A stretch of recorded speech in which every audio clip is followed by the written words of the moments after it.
नमस्कार.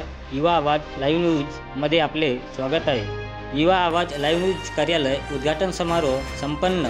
दिनांक 19 ऑक्टोबर 2022 रोज बुधवार दुपारी 1 वाजता युवा लाईव्ह न्यूज कार्यालय उद्घाटन समारोह कार्यक्रम आमगाव हॉस्पिटलच्या दुसऱ्या माळ्यावर रेल्वे स्टेशन रोड आमगाव येथे पार पाडण्यात आले. कार्यक्रमाचे अध्यक्ष श्री विजय रहांगडाले, जिल्हा सचिव युवा की आवाज गैरराजकीय संघटन. कार्यक्रमाचे उद्घाटक माननीय श्री युवराज हांडे सर, पोलीस निरीक्षक आमगाव. प्रामुख्याने विशेष अतिथी अविनाश मेश्राम, जिल्हा महासचिव युवा की आवाज गैरराजकीय संघटन. श्री GM येडे सर, माजी प्राचार्य हरिहरभाई पटेल हायस्कूल कनिष्ठ महाविद्यालय चिरचळबांध. अशोक सोनटक्के, तालुका अध्यक्ष युवा की आवाज गैरराजकीय संघटन सालेकसा. श्री तामेश्वर पंधरे, संपादक युवा आवाज लाईव्ह न्यूज.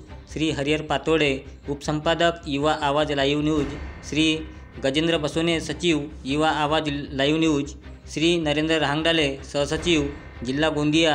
जितेंद्र पटले, तालुका उपाध्यक्ष आमगाव. अनिल रहांगडाले, संस्थापक national fire institute.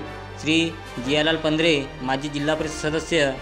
Sunil Sumit Thackeray, संपादक माझा महाराष्ट्र न्यूज व इतर मान्यवर उपस्थित होते. उद्घाटक श्री युवराज हांडे यांनी आपल्या मार्गदर्शन भाषणात सांगितले की अन्यायाच्या विरुद्ध, भ्रष्टाचार विरुद्ध आजच्या प्रगत युगाची गरज देशाचा चौथा स्तंभ पत्रकार आहे, असे म्हटले. कार्यक्रमाचे संचालन तामेश्वर पंधरे व आभार जितेंद्र पटले यांनी केले.